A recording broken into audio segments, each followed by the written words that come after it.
Now, that woman says her son started the incident at Indian River Juvenile Correctional Facility. Yeah, Tracker 5 with video overhead this evening from this past Saturday when 12 teens barricaded themselves in a school building. That standoff lasted nearly 12 hours. News 5 investigator Tara Morgan tracked down the mother of one of the 12. And Tara, so like many of us, she has questions too. And what is she telling you tonight? Well, she wants to understand why her son wanted to be a part of it. We're not identifying him because he's 16. She says he called her 3 times from a phone in the room where they were holed up, and he's now in the Stark County Jail. New video from inside Indian River Juvenile Correctional, shared with News 5 investigators by an independent journalist. Heidi says she picked out her son in the blurred images. To see my son doing that just breaks my heart. It was just after 1 last Saturday when Heidi says she got a call from Indian River and thought it was a case manager. Instead, it was her 16-year-old son. When he was like, I took some keys and I unlocked and let some people out, and we ransacking stuff and we're destroying stuff and we're not letting them in. The Department of Youth Services says a teen took keys from a staff member and unlocked other rooms. They escaped into a school building. I really believe a lot of it's gang related. I really do. I honestly don't think, they're getting mistreated and stuff in there.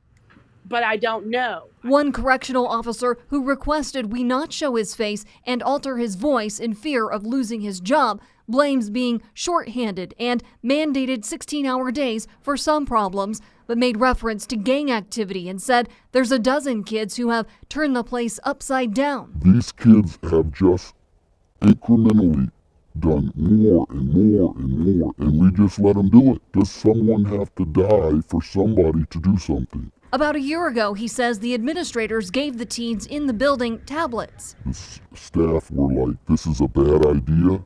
This is a security issue. The officer says the tablets were used to plan the escape. Heidi says her son could call her from Indian River on his tablet. She asked him whether they plotted anything last weekend, and he said no.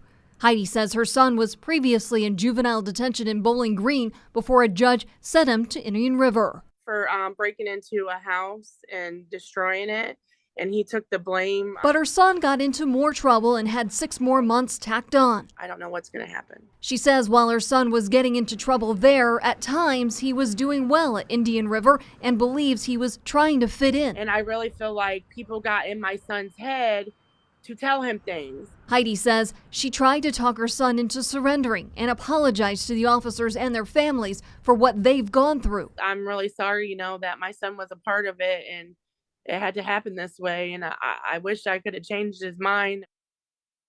At least 1 correctional officer is among 3 staff members at Indian River who have been attacked in the last week. The officer's daughter says her dad is still in the hospital and his recovery will be a long road. Ohio State Highway Patrol says the investigation is ongoing. So far, no charges filed. 6 teens are in the Stark County Jail. The other 6 are at Indian River. I did reach out to the Department of Youth Services about the claims about gangs and the tablets, but have not heard back. I'm News 5 investigator Tara Morgan. All right, Tara, we appreciate that inside look. Thank you. Now let's go in depth with a look at the Ohio Department of Youth Services, which is the state's juvenile correction system. DYS confines felony offenders between the ages of 10 and 21. Each of the department's juvenile correctional facilities operates a year-round school that offers general curriculum and vocational opportunities. So here are the 3 juvenile correctional facilities and their locations in Ohio: Cuyahoga Hills, Circleville, and Indian River, where Saturday's disturbance happened.